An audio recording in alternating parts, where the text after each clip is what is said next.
सदगुरु कबीर साहब की आज जयंती है।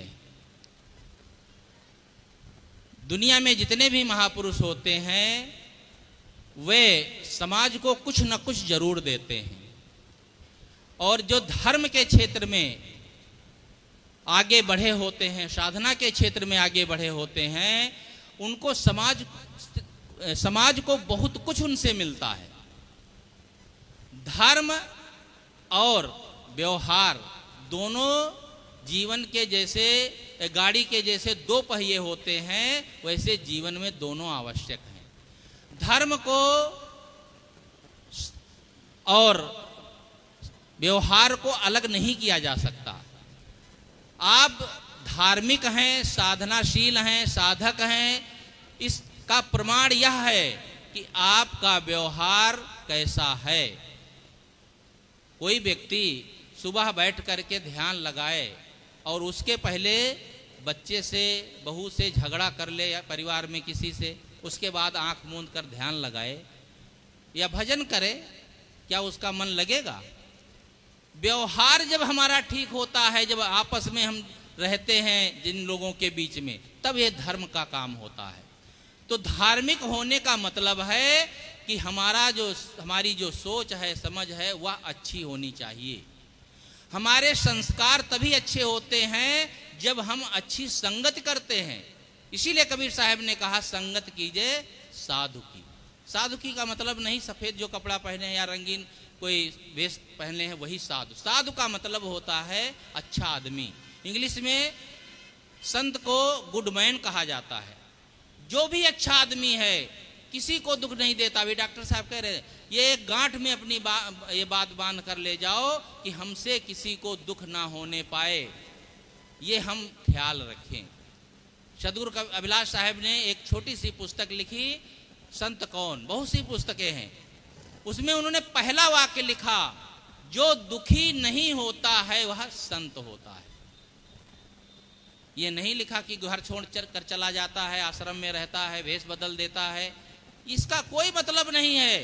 जीवन में सुखी होने का मतलब है कि हम स्वयं सुखी होंगे तब हम दूसरे को सुख दे सकते। जो हमारे पास होता है वही हम दूसरों को देते हैं। आप यदि क्रोध करते हैं तो समझ लो कि दूसरे को दुख दे रहे हैं, और दूसरा दुखी हो ना हो, लेकिन यदि आप क्रोधित होकर के बात करते हैं तो पहले आपका मन तो जलेगा ही, आप तो दुखी होंगे ही। इसलिए स्वयं पर कंट्रोल करने की जरूरत है, ये व्यवहार में ध्यान देने की जरूरत, तभी धर्म में आगे बढ़ पाते हैं।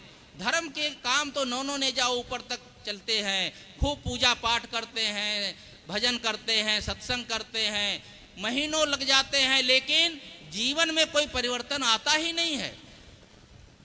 पूजा करने वाले पंडे पुरोहित जो तीर्थों में बैठे हुए हैं, बहुत धार्मिक स्थलों में बैठे हुए, कितना गड़बड़ करते हैं।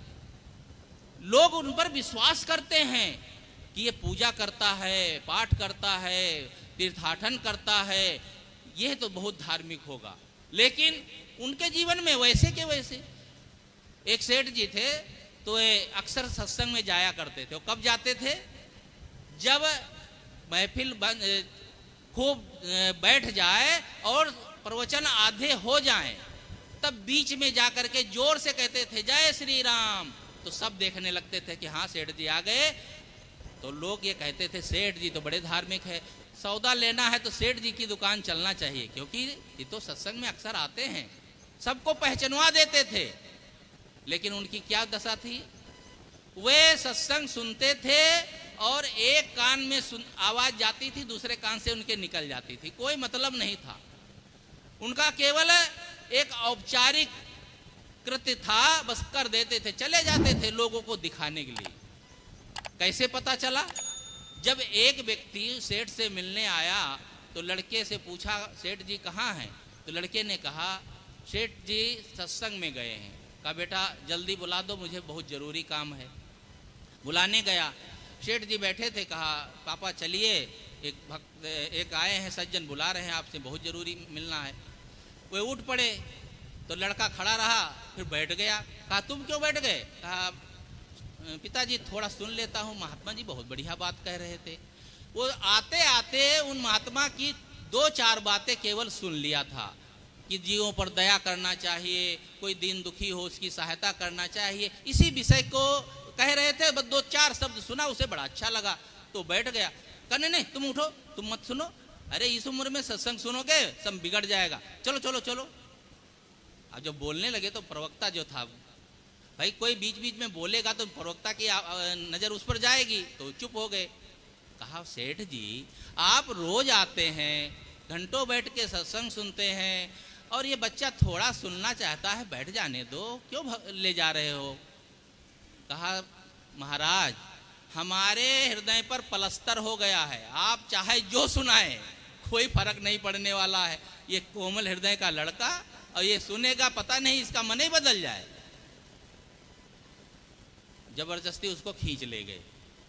वो घर गया, सेठ जी अंदर बात कर रहे थे सज्जन से, तब तक एक गाय आ गई। भूखी तो होते, जानवर भूखे होते ही हैं। अनाज रखा था वो खाने लगी, तो रोज तो लड़का भगा देता था।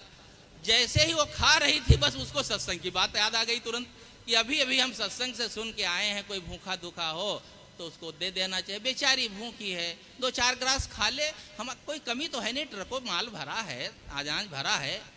बस वो खाती गई। 2 मिनट बाद सेठ जी जब बाहर आए तो देखा गाय खा रही है। जोर से लड़के को डांटे, बेवकूफ तुझे दिखाई नहीं देता, गाय खा रही भगाता नहीं। कहा पिताजी गाय बेचारी भूखी है, और महाराज कह रहे थे कोई भूखा हो तो खा उसको दे देना। बस बस मैं इसीलिए कह रहा था तू सत्संग में मत जाना। 2 मिनट के लिए गया तू बंटा ढार करेगा। ऐसे सेठ थोड़े बने जाते हैं, एक एक कौड़ी जोड़ के बना जाता है। अब बताओ ये कोई सत्संगी हैं, विचारवान है, ना तो अपने जीवन में कोई परिवर्तन हुआ, ना तो अपने परिवार या स्वजनों के जीवन में कोई परिवर्तन करने का प्रयास किए। और कोई संस्कारी हो तो उसको भी पैर पकड़कर खींचते हैं। ऐसा कोई सत्संग काम नहीं करता है। अच्छे संस्कार दो बच्चों को। माताओं से मेरा निवेदन है, माताएं जो है बच्चों को खिलौना देती हैं। अब खिलौना जानते हो, किसी के घर में गाड़ी मोटर झुंझुना नहीं मिलेगा, जरूरत ही नहीं, मोबाइल है ना। जैसे बच्चा रोता है झट से मोबाइल पकड़ा देती हैं। अभी एक घर में गया तो 4 बजे बच्चा रोने लगा। हम 4 बजे तो हम लोग उठ जाते हैं, लेकिन वो 4 बजे बच्चा रोने लगा तो मैंने सोचा बच्चा है, रो रहा होगा। और जैसे बच्चा रोने लगा तो मैंने कहा कोई बात नहीं, रोने दो, बच्चा है, किसी बड़ा हो तो कुछ बोले तो हम ध्यान में बैठे थे, कुछ नहीं बोले। लेकिन वो 2 मिनट बाद चुप हो गया। मैंने कहा अरे रो रहा था, बड़ी जल्दी चुप हो गया। तो देखा उसकी माँ झट से उठी और मोबाइल खोल करके और उसको पकड़ा दिया और फिर सो गई। वो सो गई और बच्चा बस मोबाइल देखने लगा, रोना बंद। फिर मैं जब सुबह हुआ तो मैंने कहा देवी जी ये बताओ 4 बजे बच्चा रो रहा था और मैंने दिन में भी देखा था, कई बार वो मोबाइल ही देखते देखते सोया था। बताओ ये 3 साल 4 साल का बच्चा, और इसको इतना मोबाइल के आशिक बना दिए, बस रोने लगा मोबाइल पकड़ा दिए। इसे क्या सीखेगा, क्या इसके संस्कार बनेंगे। आज यह बहुत बड़ा एक रोग हो गया है। काम की चीज है, उसे काम लेना चाहिए, लेकिन इस पर कोई समझ नहीं है। आज तो माताएं समझदार हो गई हैं। बचपन में मैंने देखा था बच्चे को दुलराती थी माताएं, तो एक डंडी पकड़ा दें और कहें ले बुआ को मारो, तो भैया बस बुआ को टुन टुन मारे। दादी बैठी हैं, दादी को लगाओ तो टुन टुन डंडी दादी को मारे। अब क्या सिखा रही हैं वो नहीं पता है, वो दुलरा रही हैं।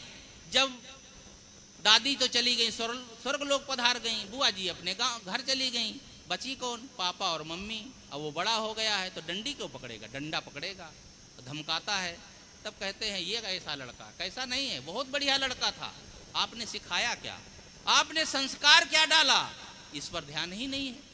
और ये अनजान में, अज्ञानता में ये संस्कार जब पड़ जाते हैं फिर कोई सुधर नहीं सकता है। इसलिए अच्छे संस्कार डालो। और धार्मिक क्षेत्र में तो महा विनाश करने वाले धर्म के लोग ही हैं।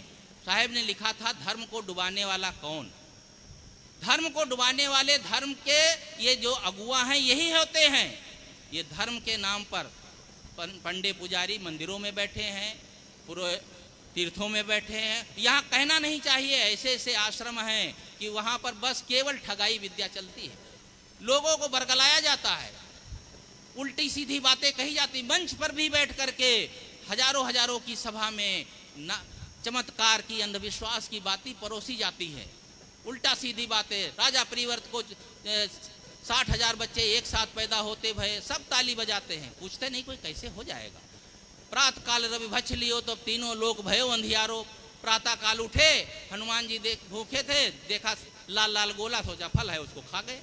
पृथ्वी से 13 लाख गुना बड़ा दहकता हुआ आग का गोला सूर्य हनुमान जी खा गए। कोई पूछने वाला नहीं है, क्योंकि महात्मा कह रहे हैं ना, बड़े ज्ञानी हैं। ज्ञानी नहीं, ये सब अज्ञान में खुद पड़े हैं और दूसरे को अज्ञान में डालते हैं।